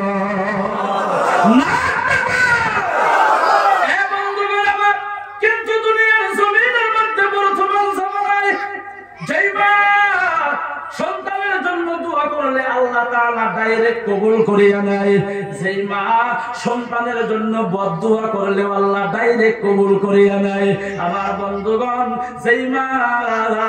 যেই মা বাবার জন্য আজকে আপনি বড় ঠিকাদার হইয়া গেলেন, যেই মা বাবার জন্য বড় বিজনেসম্যান হইয়া গেলেন, যেই মা বাবার জন্য বড় কাউন্সিলর বা প্রেসিডেন্ট হইয়া গেলেন, যেই মা বাবার জন্য আপনি মাওলানা হইয়া গেলেন, যেই মা বাবার জন্য এ বন্ধুগণ আমার, যেই মা বাবার জন্য আপনি চাকরি করেন, এমবিবিএস ডক্টর হইয়া গেলেন, মুফতি মুহাদ্দিস হইয়া গেলেন, ইঞ্জিনিয়ার ডক্টর হইয়া গেলেন, এ বন্ধুগণ আমার, ওই মা বাবা আজকে দুনিয়ার জমিনের মধ্যে ওই ছেলে সন্তানের কাছে বন্ধুগণ লাঞ্ছিত বঞ্চিত হয়ে আছে। কথা বলেন, কথা ঠিক কি নয়? আরো জোরে বলেন, কথা ঠিক কি নয়? কিন্তু বন্ধুগণ আমার, মা আপনার জন্য যদি দোয়া করে, আমার বন্ধুগণ আপনার সম্মান ইজ্জত বৃদ্ধি হইতে টাইম লাগবে না। আপনার মা যদি আপনার উপরে খুশি থাকে, আপনি মনে করেন আপনি দুনিয়ার জমিনের মধ্যে কামিয়াব। আর যদি আপনার মা আপনার উপরে যদি নারাজ থাকে বন্ধুগণ, মনে করবেন দুনিয়ার মধ্যে আপনি ধ্বংস হইতে সময় লাগবে না, ধ্বংস হইতে টাইম লাগবে না। আমার বন্ধুগণ মুসলমান ভাইরা, আল্লাহর বান্দা নবীর উম্মতেরা গো, এ মুসলমান বন্ধুগণ আমার, আজকে আপনি কাবা ঘরের মধ্যে চলে যান, এখানে অনেক হাজী সাহেব আছে না নাই গো? অনেক হাসি আছে। আমি নিজেও গিয়েছিলাম, আজকে 20 দিন 25 দিন হয়ে গেল মক্কা মদিনায় থেকে বন্ধুগণ ঘুরে আসলাম, উমরা করে আসলাম। আমি আমার জনম দুঃখিনী মা জননীকে সাথে করে নিয়ে গিয়েছিলাম বন্ধুগণ আমার। এ বন্ধুগণ আমার, ওই কাবা ঘরের একজন যিনি ইমাম আছে, প্রধান ইমাম, বর্তমান তিনি হইলেন মক্কা এবং মদিনার মসজিদের প্রেসিডেন্ট। আমার বন্ধুগণ তার নাম হইল আব্দুর রহমান সুদাইসি। আমার বন্ধুগণ পড়াই আমার বন্ধু 35-36-37 বছর ধরে কাবা ঘরের ইমামতি করতেছেন। আমার বন্ধু দুনিয়ার কত মানুষ গেল, উলামায়ে কেরাম গেল, মুফতিয়ানে কেরাম গেল, মুহাদ্দিসিনে কেরাম গেল, ডক্টর MBBS গেল, LLB গেল, আমার বন্ধুগণ বিজ্ঞান সাহিত্যিক দার্শনিক গেল। এ মুসলমান বন্ধুগণ আমার, আজকে পর্যন্ত ওই কাবা ঘরের ইমাম আব্দুর রহমান সুদাইসি একটা ভুল পর্যন্ত ধরতে পারেন নাই, আজকে পর্যন্ত পারেন নাই। এ বন্ধুগণ আমার, তিনি কাবা ঘরের ইমাম কেমন করিয়া হইয়া গেল এই কথাটাই বলবো বন্ধুগণ আমার। ছোট্টবেলায় আব্দুর রহমানের যখন 6-7 বছর 5 বছর বয়স, মা হজ করার জন্য গেল, সন্তানকে সাথে করিয়া নিয়ে গেল। মা বলতেছেন, বাবা তুমি এই জায়গার মধ্যে দাঁড়াইয়া থাকো, আমি তাওয়াফ করে আসি। লাব্বাইক আল্লাহুম্মা লাব্বাইক, লাব্বাইক লা শারীকা লাকা লাব্বাইক, ইন্নাল হামদা ওয়ান নি'মাতা লাকা ওয়াল মুলকু লা শারীকা লাক। বাবা তুমি দাঁড়াও, আমি তাওয়াফ করে আসি। তাওয়াফ করিয়া আসিয়া দেখে আব্দুর রহমান ছোট্ট বাচ্চা, ওই জায়গার মধ্যে বন্ধুগণ নাই। আমার বন্ধুগণ মার টেনশন ধরে গেল, চিন্তা ধরে গেল, ছোট্ট বাচ্চা কোথায় গেল। বিশ্রাইতে বিশ্রাইতে পাইল কাবা ঘরের নিকটে দাঁড়াইয়া দাঁড়াইয়া কি জানি বলতেছে। মা হাত ধরিয়া বলে, বাবা এই ঘরের কত দাম তা তো তুমি জানো না। উলামায়ে কেরাম বলছেন পৃথিবীর মধ্যে সব থেকে দামি ঘর হইল আল্লাহর ঘর কাবাতুল্লাহ। বাবা এখান থেকে চলো, তুমি এখানে দাঁড়াও, আমি তাওয়াফ করে আসি। একবার, দুইবার, তিনবার চলে গেল, চতুর্থবার আবার দেখে সন্তানকে পায় না। দেখে মা সন্তান ওই কাবা ঘরের চাদর ধরিয়া হাতটা লাগাইয়া মনে মনে কি জানি বলে গো, দুই চোখ দিয়া জার জার করিয়া পানি পড়তেছে। লগে লগে মা আল্লাহর কাছে দোয়া করলেন, মাবুদ ও মাবুদ গো, তুমি তো বলে মায়ের দোয়া কবুল না করিয়া থাকতে পারো না সন্তানের জন্য। আমার সন্তান আব্দুর রহমান ছোট্ট মানুষ, তোমার ঘর ধরিয়া ঠোঁটটা লড়াইয়া কি জানি বলে গো, বোঝা যায় না রে আল্লাহ। দুই চোখ দিয়া জার জার করিয়া পানি পড়তেছে। আল্লাহ গো, আমি মা হইয়া দোয়া করি, বড় হওয়ার পর আমার সন্তান আব্দুর রহমানকে তুমি কাবা ঘরের ইমাম হিসাবে কবুল করিয়া লয়। আরো জোরে বলেন সুবহানাল্লাহ। মায়ের দোয়া আল্লাহ কবুল করে না করে না? জোরে বলেন, আরো জোরে বলেন, করে না করে না? আরো জোরে বলেন, করে না করে না? বন্ধুগণ এখানে একটা প্রশ্ন, আমার বন্ধুগণ আলোচনা লম্বা হবে, সময়ের সংকীর্ণ, মাত্র 15 মিনিট টাইম আছে। এ বন্ধুগণ আমার, আমি এই কথা বলে শেষের দিকে রওনা হয়ে যাব। এখানে একটা প্রশ্ন, কারণ বয়ান করতে গেলে কিছু সময়ের প্রয়োজন হয়, বিশ্লেষণ করে বুঝাইতে গেলে টাইমের প্রয়োজন হয়। এ বন্ধুগণ আমার, কিন্তু এই কথাটাই বলে শেষ দিব।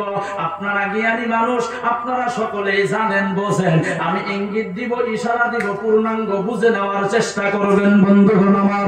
এই মুসলমান বন্ধুগণ, আল্লাহর বান্দা নবীর উম্মতেরা গো, আমার বন্ধুগণ কিন্তু লক্ষ্য করেন, মা আব্দুর রহমান সুদাইসের মা কিন্তু একজন মা। আমাদের মাননীয় শিক্ষাগুরু হুজুর সভাপতি বসে আছেন, হুজুরের মাও কিন্তু একজন মা। হাফিজ সাইফুল ইসলাম ভাই এখানে বসে আছেন, এনার মাও কিন্তু একজন মা।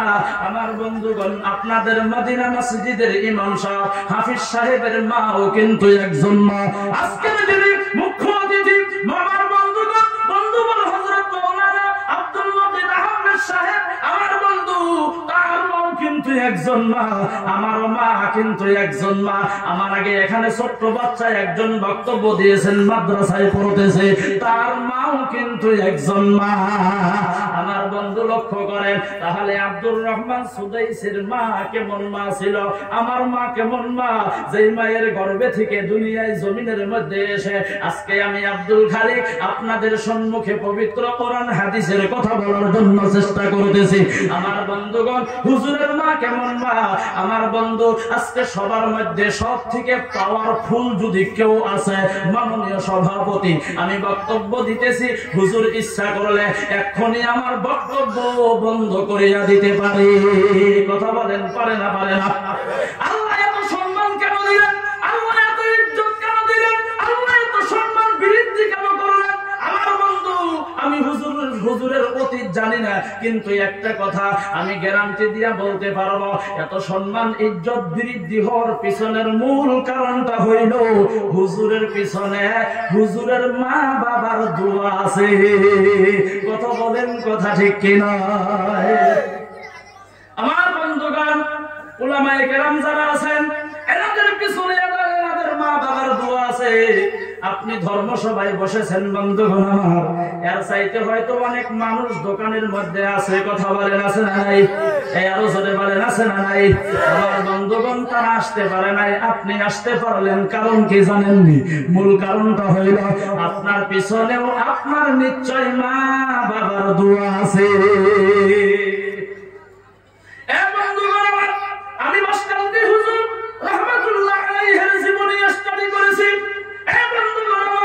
আল্লামা শামসুদ্দিন আল-তামাশি রাহমাতুল্লাহ আলাইহির জীবনী আমি স্টাডি করেছি। আল্লামা সানাউল্লাহ পানিপতি রাহমাতুল্লাহ আলাইহির জীবনী আমি স্টাডি করেছি। বড় পীর আব্দুল কাদের জিলানী রাহমাতুল্লাহ আলাইহির জীবনী আমি স্টাডি করেছি। আমার বন্ধুগণ, খাজা মুঈনুদ্দিন চিশতি রাহমাতুল্লাহ আলাইহির জীবনী স্টাডি করেছি। আমার বন্ধুগণ, কুতুবউদ্দিন বখতিয়ার কাকি রাহমাতুল্লাহ আলাইহির জীবনী আমি স্টাডি করেছি। অনেক কয়েকজন বুজুর্গদের জীবনী স্টাডি করেছি। আমার বন্ধুগণ, এনারা যে এত বড় বড় বুজুর্গ হয়ে গেল, আমার বন্ধু, আমি যতটুকু বুঝেছি আল্লাহ বোঝার সুযোগ দিয়া দিল। আপনাদের দোয়া, হুজুরদের মেহনত, আল্লাহর রহমতে, মা বাবার আশীর্বাদে আমি যতটুকু বুঝেছি, এনারা যে এত বড় বড় বুজুর্গ হয়ে গেল, এমনিই হইতে পারেন নাই, এমনিই হইতে পারেন নাই। অনেক গুণে গুণান্বিত হওয়ার পর এনারা এত বড় বড় আল্লাহর খাস বান্দা হিসেবে কবুল হয়ে গেছে। জোরে বলেন, কথা ঠিক কি নয়? এই অনেক গুণের কথা ভালো করে শুনেন, অনেক গুণে গুণান্বিত তো হওয়াই লাগবে বটে, কিন্তু এই অনেক গুণে গুণান্বিতর ভিতরে বড় বড় গুণ হইল বন্ধুগণ চারটা। জোরে বলেন, কয়টা? আরো জোরে বলেন, কয়টা? এই চারটা বড় গুণের ভিতরে এক নাম্বার গুণ হলো দরদের মা বাবার দোয়া। চিল্লাইয়া বলেন না সুবহানাল্লাহ। লা ইলাহা ইল্লাল্লাহ, বলো লা ইলাহা ইল্লাল্লাহ, জোরে লা ইলাহা ইল্লাল্লাহ। এই ভাই সকলেই লা ইলাহা ইল্লাল্লাহ,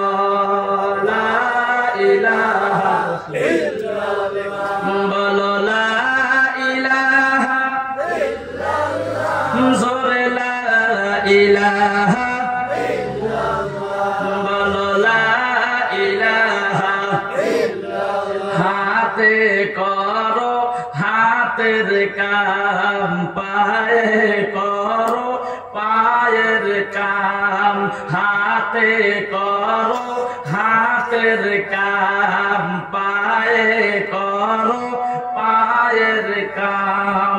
জবানে বলো হে মুমিন, আল্লাহ তাআলার জাতি নাম লা ইলাহা ইল্লাল্লাহ, জোরে জোরে লা ইলাহা ইল্লাল্লাহ,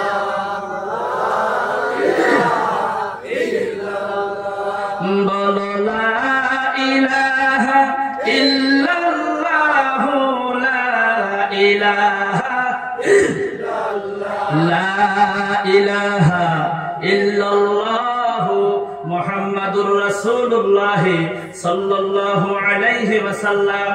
আমার বন্ধুগণ, খারাপ পাইতেছেন আপনারা? আমার সর্বশেষ বক্তব্য মনোযোগ দিয়ে শুনেন বন্ধুগণ। আমার বড় বড় গুণ কয়টা বলছিলাম? তার মধ্যে এক নাম্বার কি? আরো জোরে বলেন কি? মা বাবার দোয়া। আমার বন্ধুগণ, এই যে বড় বড় বুজুর্গ হইয়া গেল, এনাদের জীবনী স্টাডি করে যতটুকু আমি দেখছি, একটা বুজুর্গ হইতে পারেন নাই মা বাবার দোয়া ছাড়া।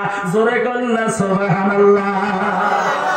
আমার বন্ধুগণ, শেখ ফরিদ রাহমাতুল্লাহ আলাইহি লাস্ট কথা মনোযোগ দিবেন। মা কেমন মা হওয়া লাগবে কথা বলছি। শেখ ফরিদ রাহমাতুল্লাহ আলাইহি ওনার এই মুখমণ্ডলটা যদি কোনো গায়ের কম মানুষে দেখতো, মনোযোগ দেন, কেরা দেখতো? গায়ের কম মানুষে দেখতো, দেখার লগে লগেই বন্ধু কালিমা গ্রহণ করে আনিত। শেখ ফরিদের নামে বিচার, তোমাক দেখলেই কালিমা গ্রহণ করে, সংখ্যা কমে যায়। কারণ কি? বিচার ডাকা হলো। শেখ ফরিদ রাহমাতুল্লাহ আলাইহি বিচারের ময়দানে চলে গেল, মুখের মধ্যে নেকাব লাগাইয়া গেল। মা ভগ্নীগণ যেমন বোরকা পরিধান করে, শেখ ফরিদ রাহমাতুল্লাহ আলাইহি মুখের মধ্যে নেকাব লাগাইয়া চোখ দুইটা বাহির করে রওনা হয়ে গেল। এ বন্ধুগণ আমার, বিচারের ময়দানে যাওয়ার পর যারা মুখিয়াল কথা যারা বলেন 40 থেকে 42 জন ডাক দিয়া বলে, শেখ ফরিদ তুমি তোমার মুখটা খোলো। মুখ খোলেন না, আবার বলছেন মুখটা খোলো। মুখ খোলেন না, আবার বলছেন মুখটা খোলো। মুখ খোলেন না। যিনি বিচারক সভাপতি, যিনি ডাক দিয়ে বলে, এই শেখ ফরিদ তুমি তোমার মুখটা খোলো, কারণ মুখ যদি দেখা না যায় গো, কথা বলিয়া ভালো লাগে না। মুখ যদি দেখা না যায়, কথা শুনিয়াও ভালো লাগে না। কথা বলেন, কথা ঠিক কিনা? এই কথা বলার লগে লগে শেখ ফরিদ রাহমাতুল্লাহ আলাইহি মুখের নেকাবটা বন্ধ করলাহে করিয়া উঠাইয়া দিলেন। বন্ধুগণ আমার, একটা মিনিট লাগে নাই। আমার বন্ধুগণ চেহারা বাহির করে দেওয়ার লগে লগে 40 থেকে 42 জন শিক্ষিত মানুষ, আমার বন্ধুগণ একসঙ্গে তারা কালিমা পড়িয়া মুসলমান হইয়া গেছে।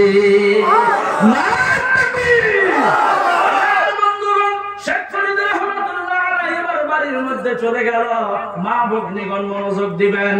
শেখ ফরিদ রাহমাতুল্লাহ আলাইহি বাড়ির মধ্যে চলে গেল, তামাম মনটার মধ্যে খুশি। মা ডাক দিয়ে বলে, বাবা এত খুশি কারণ কি বুঝলাম না।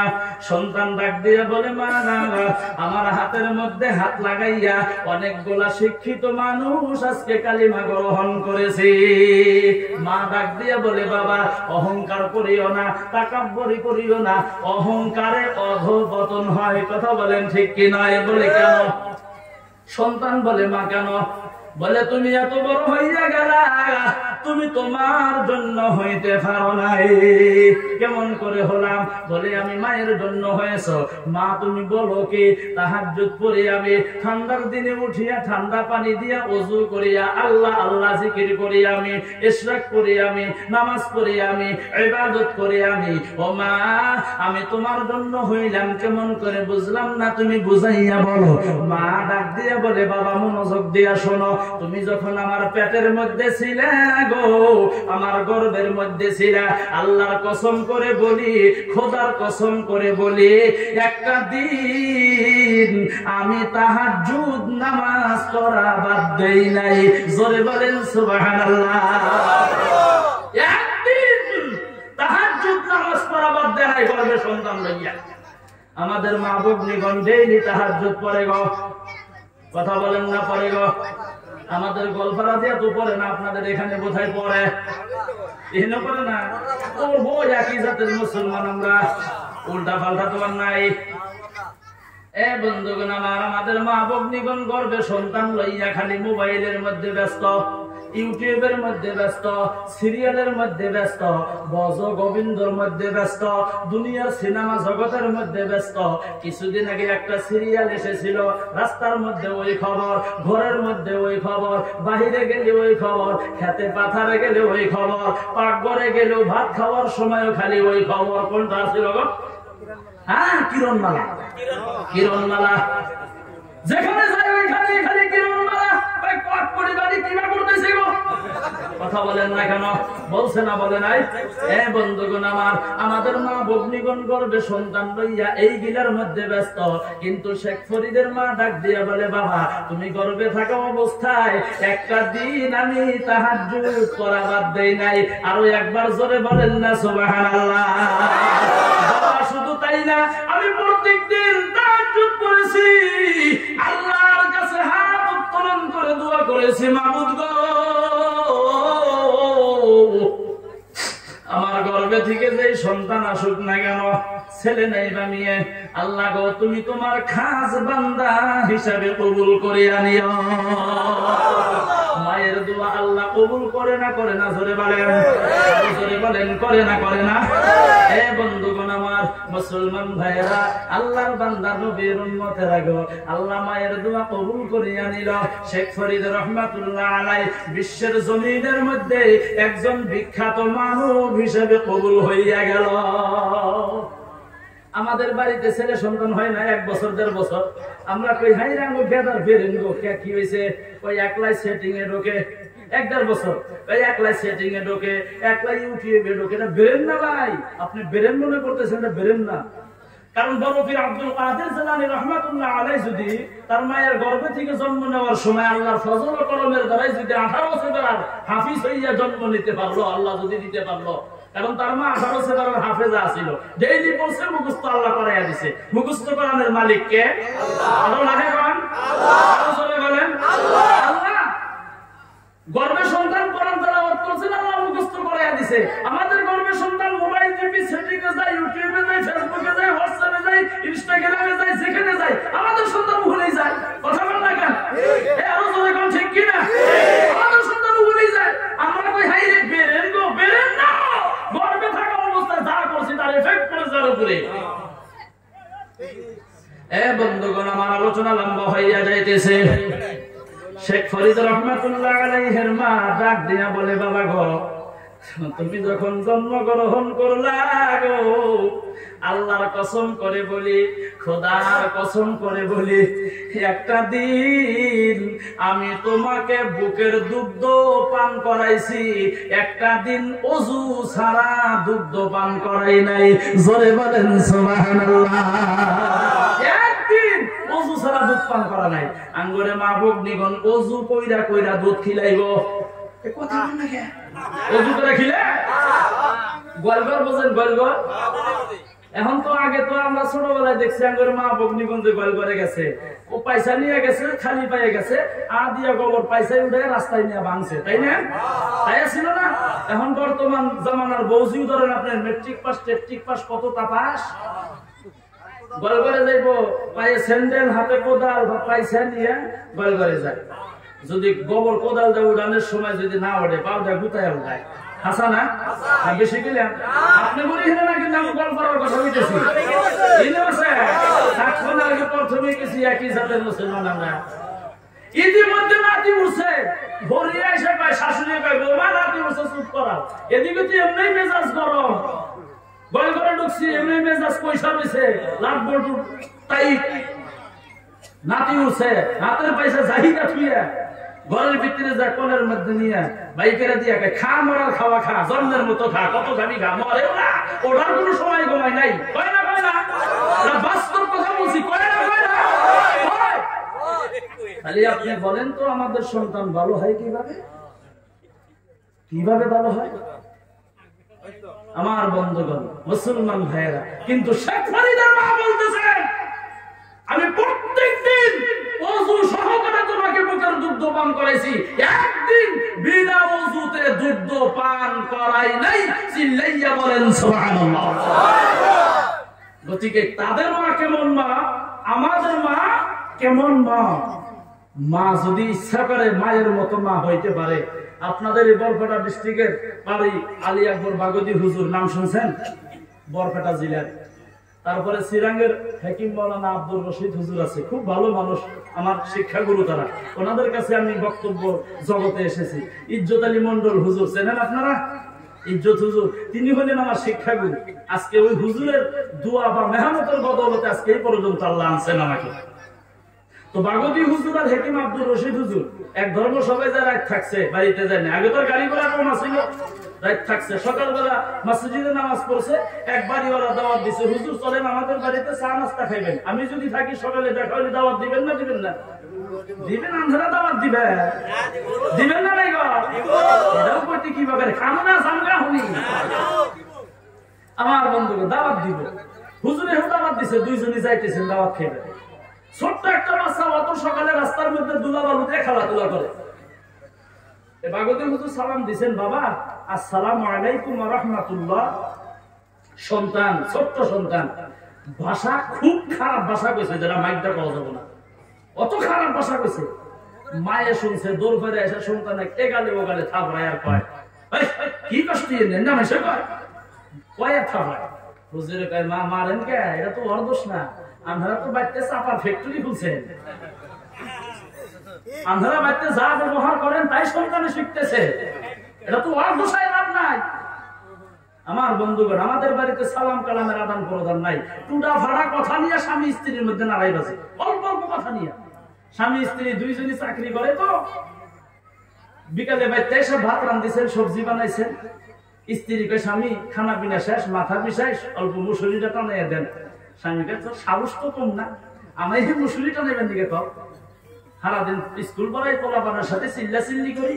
স্ত্রী কয়, কে আমি কি স্কুলে যা ঘোড়ার ঘাস কাটি? আমিও তো পড়াই। এক কথায় দুই কথায় তামাম ঝগড়া। স্বামী কয়, দুইজনই লম্বা হয়ে ঘুমায়, ঝগড়া করার দরকার নাই, যে আগে কথা বলবো সে তুই মুসুরি টানাই না। ভালো বুদ্ধি, এত বুদ্ধি নিয়ে থাকেন কিভাবে? দুইজনই লম্বা হয়ে ঘুমাইছে, কথা কেউ পায় না। মশাই কামড়ায় ম্যালেরিয়া টাইফয়েড বানাইছে, কিন্তু কথা বলে না। কথা বললেই কি করা লাগবো? একদিন, দুই দিন, তিন দিন, চার দিন, 5 দিন যদি আপনার ঘুম না হয়, 5 দিনের দিন ঘুমের ঘরে গেলেন, মশা কানের বগিলে এসে কয়, চাচা ওঠেন, ঘুম হবো জীবনে? কথা কয় না, ঘুম হবো? এরা কথাও বলে না, মুসুরিও টানায় না। ঘরের পিছনে চোর ছিল, চোরে শুনছে, মনে মনে কাজকে সার করতে চুরি করবো। 1-1:30টার সময় ঘরের ভিতরে ঢুকে দেখে দরজা খোলা, মানে এখন যে কবো দরজা লাগান, তাহলে কবো মুসুরি টানাও, দরজা লাগাও নাই, খোলা। ঘরের মধ্যে ঢুকে কয়, সার ঘর দেখে চাবি কো? দুইজনে খালি বড় বড় চোখ করে ছায়া দেখে, পরে কি ছায়া দেখে চাবি শুকে শুরু করে, চাবি নিছে, গড্ডেরে খুলছে, ভালো ভালো কাপড় চোপড় হীরা মানের মুখটা একটা রুমালে বান্ধিছে, বান্ধা গাড়ির মধ্যে নিয়ে বাড়ির দিকে রওনা। যাওয়ার সময় দেখে স্ত্রীর গলার একটা সোনার চেন আছে গড্ডেরের বগলে। এবার কম তো চোর, সোনার চেনটা নিয়ে যাইব না দিয়া যাইব ঘর? কারণ চোরের তো বুক পিট নাই, হোসেন বাড়ি কর পাইছে, দই দিছে চুমু, খায়া দেখে চুমা ছিল, গলা পুরে সর্বনাশ। সোনার চেনের মধ্যে যেই মাত্র হাত লাগাইছে, স্ত্রীর পায়ের রক্ত চিরিক দিয়া মাথায় উঠে গেছে। স্ত্রী ডাক দিয়া কয়, স্বামী জিদ করা লাগে না, জিদ করা হারাম, উলামায়ে কেরাম বলছে, আপনি কি শোনেন নাই? আমার গলার সোনার চেন নিয়ে যায়, কিছুই তো বলেন না। স্বামী ডাক দিয়া কয়, বিবি আগে মুসুরি টানাও, আগে কি করো? মুসুরি টানাও। ভাই বাস্তব এটা, অল্প অল্প সামান্য কথা দিয়ে আমাদের মধ্যে টুটুম ফাটাম ঝগড়া ফসাদ ইত্যাদি হয়, কথা কোন হয় না? হয় না? কিন্তু হালাকে সামান্য সময়ের দিকে যদি স্ত্রী একটু সবুর করে, ধৈর্য ধরে, অল্প সময়ের জন্য সবুর করে, ধৈর্য ধরে, ওই বাড়িতে ঝগড়া ফসাদ হবো না। বাড়িতে যদি মা ভালো হয়, বাড়িটা ভালো হবো। সমাজে মা ভালো হইলে সমাজটা ভালো হবো। সংসারে মা ভালো হইলে সংসারটা ভালো হবো। কথা বলেন, কথা ঠিক কি নয়? আলোচনা লম্বা, কিন্তু আমরাও কিন্তু ভালো হওয়া লাগবো, খালি মায়ের ঘরে দোষ দিয়ে হবো না। আপনি বাজারে যা চমচম খান, রসগোল্লা খান, কতটা খান, স্ত্রীর জন্য জীবনে নিছেন, বাড়িতে যাই তো খালি রাগারাগি ফাটাফাটি শুরু করেন। কই বাবা রে বলো, আরে বাবা হেজে বাড়িতে কত কাম করলে না তো আপনার লক্ষ্য নাই, বাড়িতে যাই রাগারাগি শুরু। আপনি যা খান স্ত্রী খিলেন, এই কথা এক জায়গায় কইছি, আর একজনের বাড়িতে যাই বিড়ি খায়, তুমিও খাও, এটা কম কি? হুজুরে কইছে আমি যা খাবো তোমার তাই খিলেন না, বিড়িটা মনে আছে, বাকি মনে নাই। এটা বাস্তব হয়, সমাজে ঘটে, আমি হাসার জন্য কিন্তু বলি নাই ভাই। গতিকে মা ভালো হওয়া লাগবো, বাবা ভালো হওয়া লাগবো, সন্তান অটোমেটিক ভালো হবো। সন্তান, মা বাবা ভালো হইলে সন্তান ভালো হবো, আমার মনে হয় ভালো হবো না? কথা কর, ভালো হবো। আমি আব্দুল খালিক, বয়ান শেষ, আমার শেষ 5 মিনিট কথা বলবো, বুঝতে পারছেন? আসে নাই 5 মিনিট, লাস্ট 5 মিনিট। আমি আব্দুল খালিক আজকে আপনাদের সম্মুখে বসে বক্তব্য দিতেছি। অন ক্যামেরায় কথা বলতেছি, রেকর্ড হইতেছে, দুনিয়ার সবাই শুনবে কথা। আমি আব্দুল খালিক বক্তব্য দিতেছি।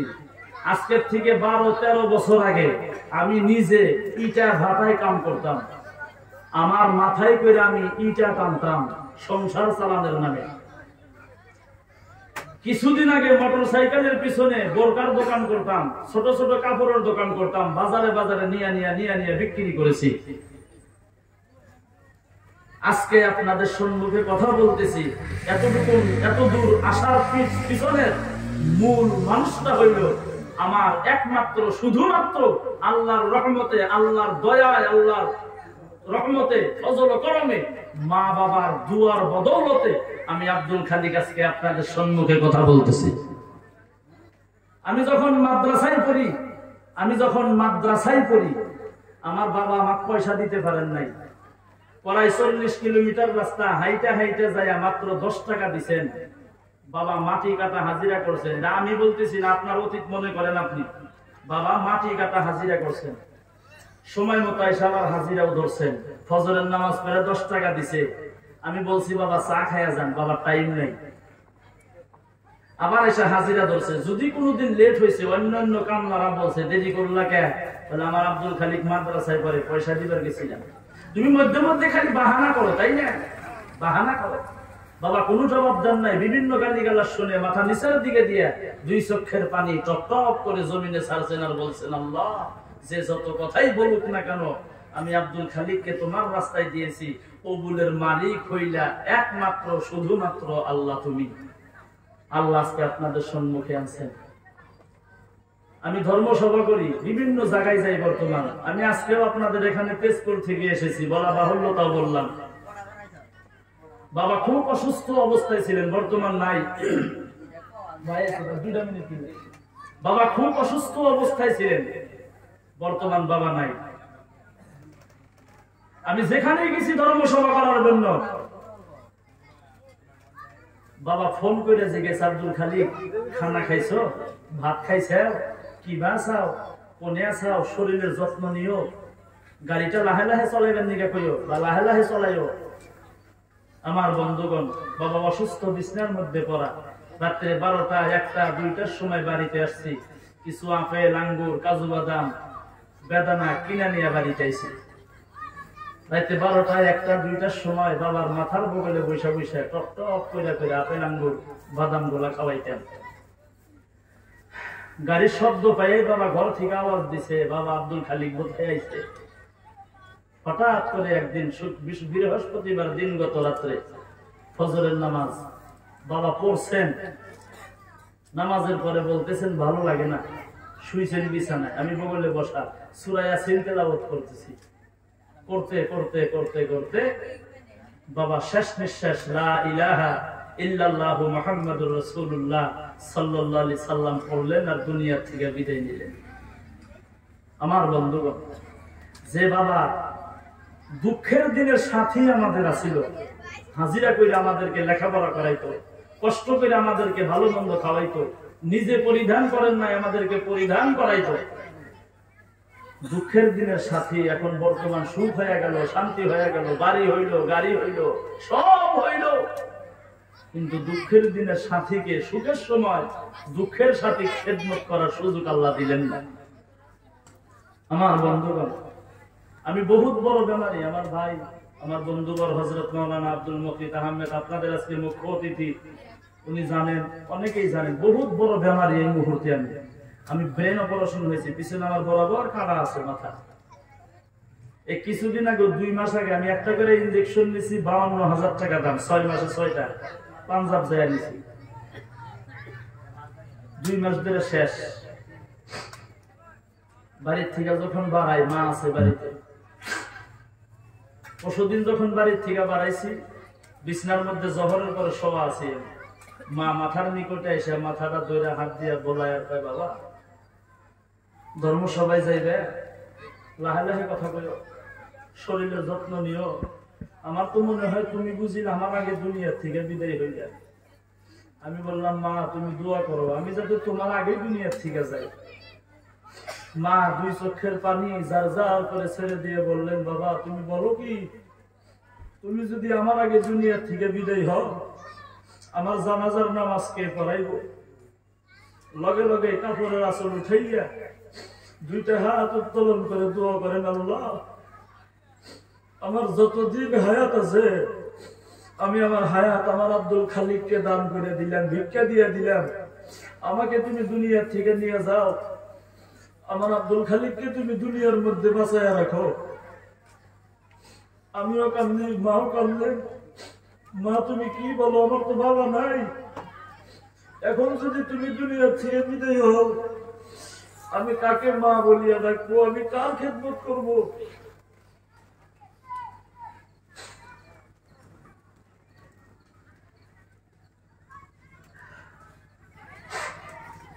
আমার বন্ধুগণ, ধর্মসভায় যাইতেছি, মা হাত ধরে, বাবা যাও। আমি দোয়া করি আল্লাহ তোমার সুস্থ রাখুক, ভালো রাখুক। গভীর রাত্রে যখন তুমি দুইটা হাত তুলে দোয়া করো, আমি শুনছি মুসাফিরের দোয়া আল্লাহ কবুল করে। দোয়ার মধ্যে তুমি আমি মায়ের কথাটা অল্প স্মরণ করিল। আমার বন্ধুগণ, আজকে সেই ধরনের মা বাবা অনেকের কবরে আছে, অনেকের দুনিয়ায় আছে। ভাই মা আছে, বুঝতেছেন না মা বাবা কি জিনিস? যার মা নাই, যার বাবা নাই, সেটি তো মা বাবার ব্যথাটা বুঝে। মা এত মধুর ডাক, এত ভালো ডাক, এর চাইতে মধুর ডাক পৃথিবীতে দ্বিতীয় কোন ডাক হইতে পারে না। বাবার ডাক পৃথিবীতে দ্বিতীয় কোন ডাক হইতে পারে না। যার বাবা মা দুনিয়ায় নাই, সেটি মা বাবা হারানোর ব্যথা বুঝে। যার মা বাবা দুনিয়ায় আছে ভাই, সে তো মা বাবার মায়া মমতা করতে বুঝেন না। মক্কা মদিনা কত জায়গায় গেলাম, কিন্তু মা বাবার মতো চেহারাওয়ালা মানুষ একজনও পাইলাম না। গতিকেই আমার বন্ধুগণ, আমি বাইরের সময় নিয়ে নিছি, বাইরের কাছে আমি ক্ষমা প্রার্থী, মাফ করবেন, বেদবি হইলে মাফ করবেন। আমি আপনাদেরকে অনুরোধ করব, যাদের মা বাবা দুনিয়ায় আছে ভাই, এখনো সময় আছে, আজকে বাড়িতে যান, ভুল করছেন মাফ চান। মা অত কঠোর মনের না, আপনি মাফ চাইবেন, লগে লগে মা আপনি ক্ষমা করে দিব, দেরি করবো না। মা তো চাইয়া রয়েছে আমার সন্তান আমার বগলে আইসে নাকি, আপনি দেখেন না বগল দিয়ে যান, তাও না ফাঁকের দিকে দে, ওই যে আমার বাবা যাইতেছে, ওই যে আমার বাবা যাইতেছে, ওই যে আমার পাগলা সোনার বাবা যাইতেছে। মা বাবে আপনি হে পাবেন যান না। গতিকে মা যদি নাই, বাবা নাই, দোয়া করেন, দান খয়রাত করেন মা বাবার মাগফিরাতের জন্য। মা বাবা যদি আছে, আজকে যে যদি জীবনে ভুল করছেন, আপনি মা বাবার পাও দুইটা ক্ষমা চান, মাফ চান, আল্লাহ আপনাকে মাফ করবো। গতিকে মা বাবা যদি দোয়া করে, আল্লাহ বন্ধুগণ একদম জিরো থেকে হিরো বানাইতে পারে। মা বাবা যদি নারাজ থাকে, হিরো থেকে জিরো হইতে টাইম লাগে না। আমি এতটুকুই বলে, আমি ভাই এসেছেন, তারপরে দুই কথা বলছি। বেদবি হইলে ভাইও যাতে মাফ করেন, আপনারা মাফ করবেন, আমার জন্য দোয়া